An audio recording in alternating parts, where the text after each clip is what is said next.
Watu Maladewi dikenal sebagai salah satu nama pantai di Pulau Sumba, Provinsi Nusa Tenggara Timur, yang dihiasi gugusan batu bara di tengah hamparan pasir dan lautnya.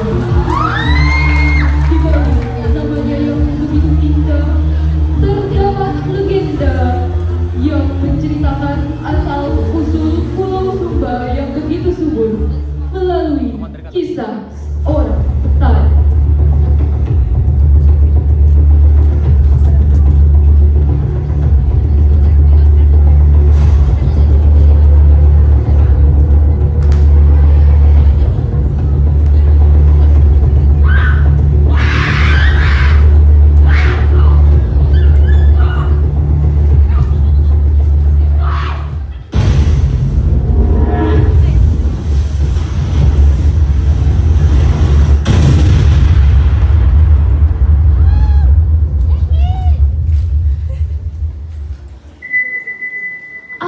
Kisah hiduplah seorang petani yang tinggal sendirian di Pulau Sumba.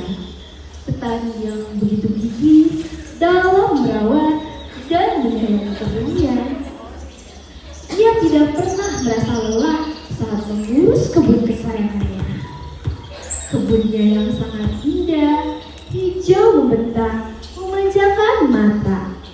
Berbagai buah pun tumbuh di setiap sudut tumbuhannya. Tetapi pada suatu hari, lihat kebunku penuh dengan bunga. Ada yang putih dan ada yang merah. Setiap hari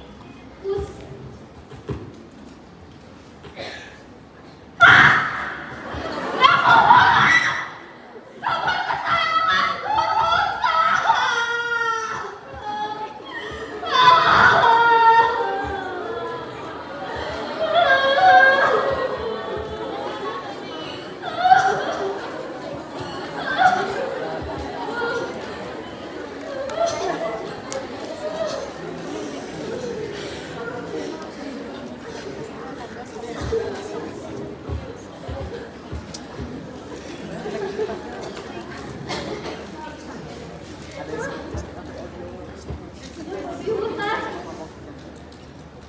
Apa mungkin mereka yang merusak kebunku? petani yang tadinya merasa sangat sedih itu pun berdiri dan melupakan kesedihannya. Kini perasaannya berubah menjadi amarah, kesal, sekaligus penasaran. Ia bertekad untuk menangkap pelaku perusak kebunnya tersebut. Petani pun bergegas ke rumahnya untuk mengambil tombak pemberian turun-temurun dari leluhurnya. Tanpa ia ketahui, tombak yang ia bawa merupakan tombak sakti, yaitu Numbu Rangdata.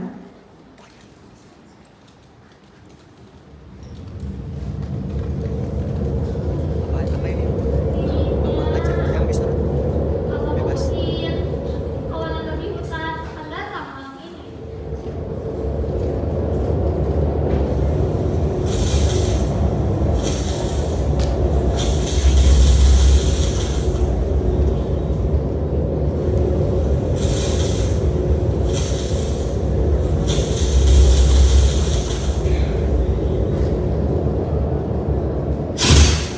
Tepat sasaran! Tombak tersebut menancap di bagian perut seekor babi hutan. Sontak saja, babi tersebut pun mengerang kesakitan dan kabur begitu cepat diikuti dengan kawanannya. Melihat kawanan babi hutan yang melarikan diri, petani pun merasa percuma jika mengejarnya di malam hari. Namun, ia harus mendapatkan kembali tombak tersebut karena ia percaya jika ia menghilangkan tombak tersebut, ia akan mendapatkan kudukan dari leluhurnya.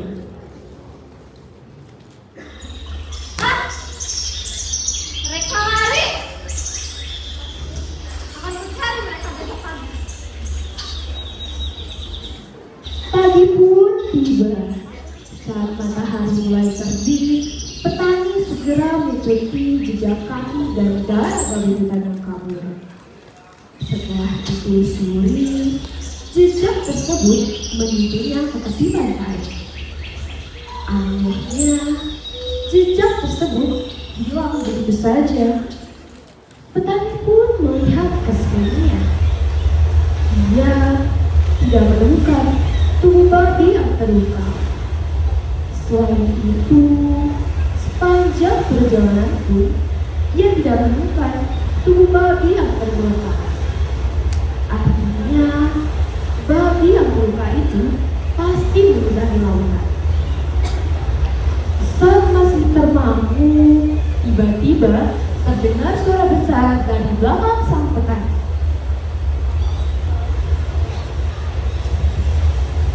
Hei! Ada apa? Kau terlihat seperti kebingungan? Kenapa? Wahai siluman penyu, apakah kamu sempat melihat kawanan babi hutan? Kawanan babi hutan? Jika kau ingin tahu jawabannya, naiklah ke punggungku. Petani pun sempat merasa ragu. Namun, ia tidak punya pilihan selain mengikuti perintah penyu tersebut. Karena bagaimanapun juga, ia harus mendapatkan kembali tombak tersebut. Penyu tersebut pun membawa petani menyeberangi lautan. Sesampainya di pulau seberang, penyu tersebut mempersilahkan petani untuk turun dan berkesan jika sang petani memerlukan bantuannya untuk pulang, panggil dirinya kencang-kencangnya. Petani pun mengucapkan rasa terima kasih yang begitu dalam atas bantuannya yang tak terduga itu.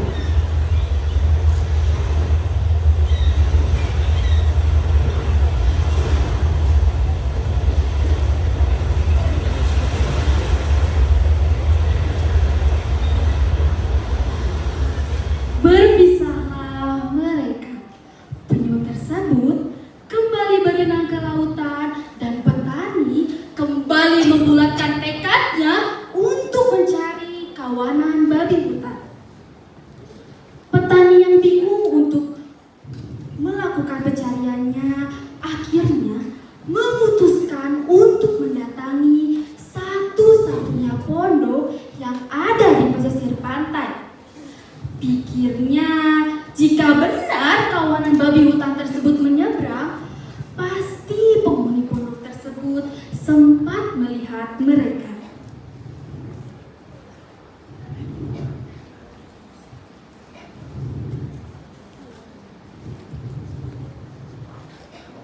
Permisi, apakah ada orang?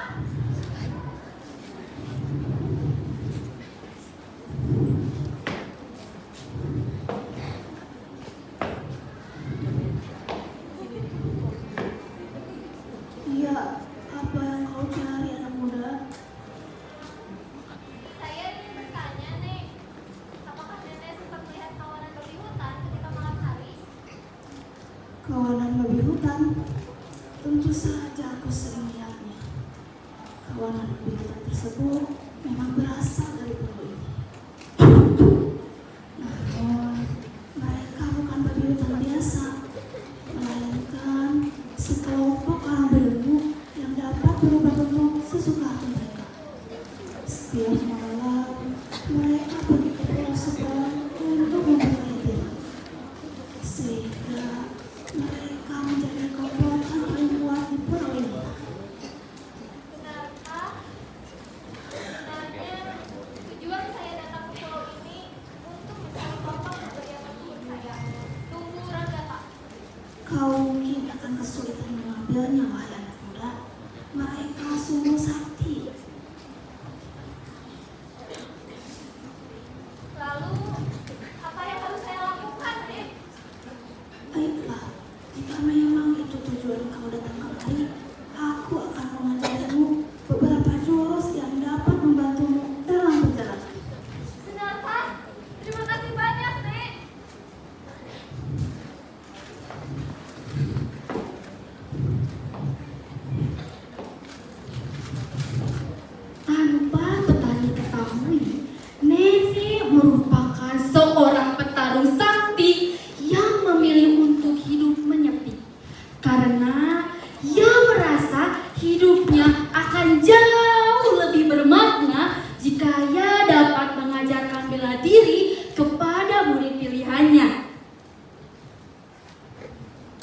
Beberapa hari pun berlalu. Kini petani menguasai berbagai macam jurus untuk melawan orang-orang sakti. Petani pun segera berterima kasih dan berpamitan kepada nenek untuk melanjutkan perjalanannya. Sebelum petani beranjak untuk pergi, nenek memberikan sebuah ramuan dalam botol dan berpesan untuk mengoleskan ramuan tersebut kepada luka bekas tombak babi hutan yang ia lukai, serta meminta tombak Mumburanggata dan batu sakral Watu Meladong sebagai imbalannya. Bertolaklah petani ke desa terdekat. Ia memulai pencariannya di desa tersebut. Terlihat ada beberapa warga yang sedang berlatih tarian tradisional.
terimalah tongkat ini.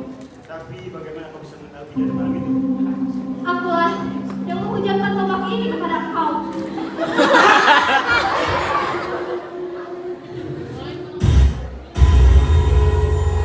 Dan beraninya kau mencariku? Baiklah, karena kita telah membuat perjanjian dan satra, aku menantangmu untuk bertanding denganku. Kalau kau menang, kau bisa membawa Watu Maladong itu. Baiklah. Namun, beri waktu aku 1 bulan untuk mempersiapkan diri. Jika pada hari tersebut aku terlambat atau tidak datang, maka anggaplah Watu Maladong tetap menjadi milikmu. Baiklah, aku setuju.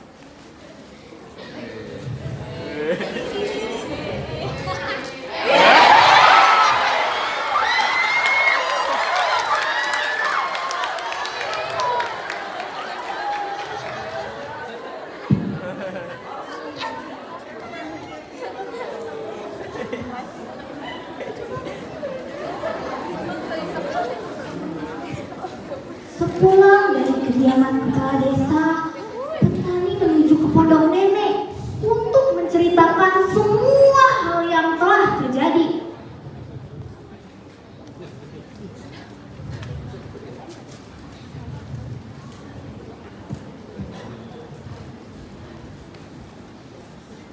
Nek, saya ragu untuk bertemu dengan kepala desa. Selain itu, tujuan saya datang kemari hanya untuk mendapatkan tombak saya, bukan untuk mendapatkan Watu Maladong. Wahai anak muda, apakah kau mengetahui kisah tentang Watu Maladong? Tidak, Nek. Petani yang kebingungan pun mulai bertanya-tanya. Nenek mulai menceritakan kisah tentang Watu Maladong yang merupakan batu sakral yang dapat menumbuhkan sumber daya alam dan dapat mencari sumber mata air dimanapun sesuai dengan keinginan tuannya. Lalu perihal tombak sakti yaitu Numbu Ranggata, tombak tersebut dapat memecah langit menjadi petir untuk menyerang lawan. Nenek berpesan kepada petani untuk pergi bermeditasi dan meminta petuah dari para leluhurnya untuk bisa menguasai kemampuan tersebut. 1 bulan berlalu. Kini kekuatan dari tombak Numbu Ranggata telah menyatu dengan tubuh petani atas izin leluhur. Sebelum petani memutuskan untuk berangkat, nenek berpesan kepada petani perihal teknik bela diri pamungkas yang dimiliki oleh kepala desa, yaitu jurus guncang bumi. Jurus tersebut dapat membuat tanah berguncang sehingga lawannya akan kebingungan untuk bisa menyeimbangkan diri. Lalu akan diakhiri oleh serangan jarak jauh. Jika hal tersebut terjadi, maka petani harus segera berbaring hingga guncangannya melemah. Di kediaman kepala desa, ternyata petani sudah ditunggu-tunggu kedatangannya.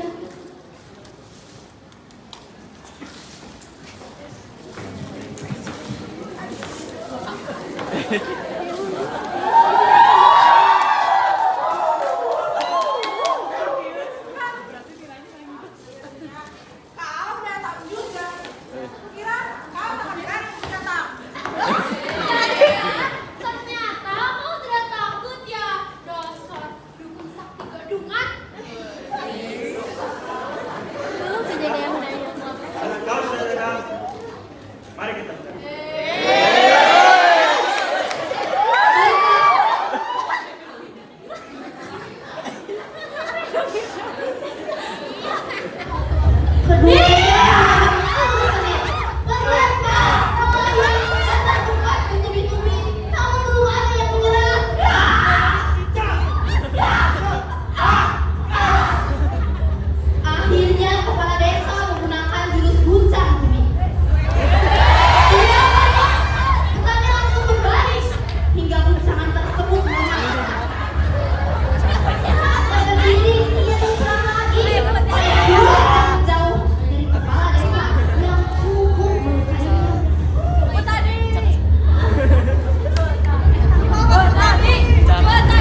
kepada tubuh kepala desa yang masih termangu melihat langit.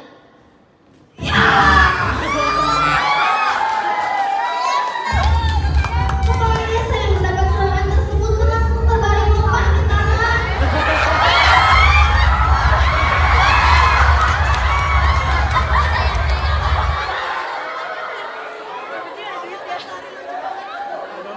Samar keledek.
Terimalah Wati Manado ini. Batu ini terdiri dari 3 butir. 2 butir berjenis laki-laki yang akan menumbuhkan padi dan jagung. 1 butir berjenis perempuan yang akan menumbuhkan bau. 3-nya akan mewujudkan mata air yang tidak pernah habis. Kini aku menyadari alasan Wati Manado memilih bulan lalu. Mungkin karena aku telah menyalahgunakannya. Baiklah, terima kasih kepala desa.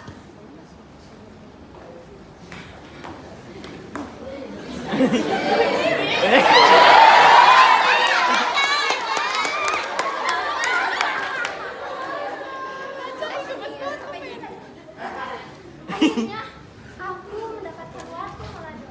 Aku harus memberitahu nenek.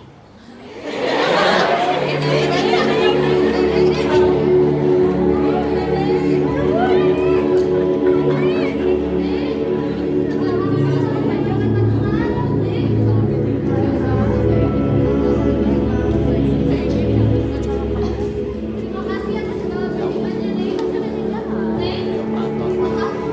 Nek, aku bisa merawatmu.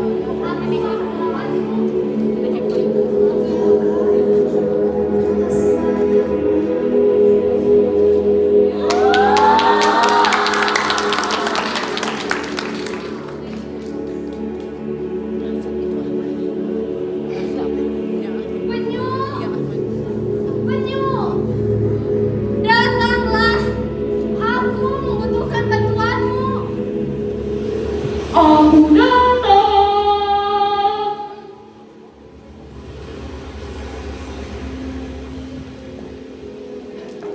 Lepaskanlah Wati Manado ke laut.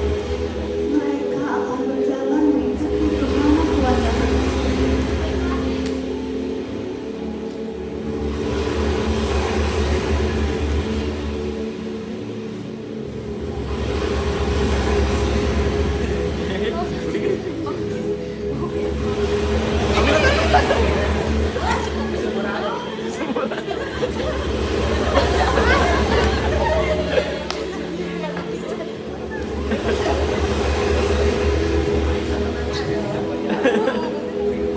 Di Pulau Sumba, Wati Manado telah menunggu kedatangan tuannya di tepi pantai. Petani pun memerintahkan Wati Manado untuk menumbuhkan sumber daya alam dan mencari sumber mata air. Wati Manado pun berkeliling membentuk 4 sumber mata air. padi, jagung, dan jawawut. Setelah selesai, Watu Palado kembali kepada tuannya. Dan untuk yang terakhir, petani memerintahkan Watu Palado untuk pergi dan bersembunyi mencari tempat yang aman agar mereka sulit untuk ditemukan. Watu Palado pun berpencar dan bersembunyi hingga sekarang.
Nah, penampilannya yang sudah mengguncangkan Rumintang ini juga ternyata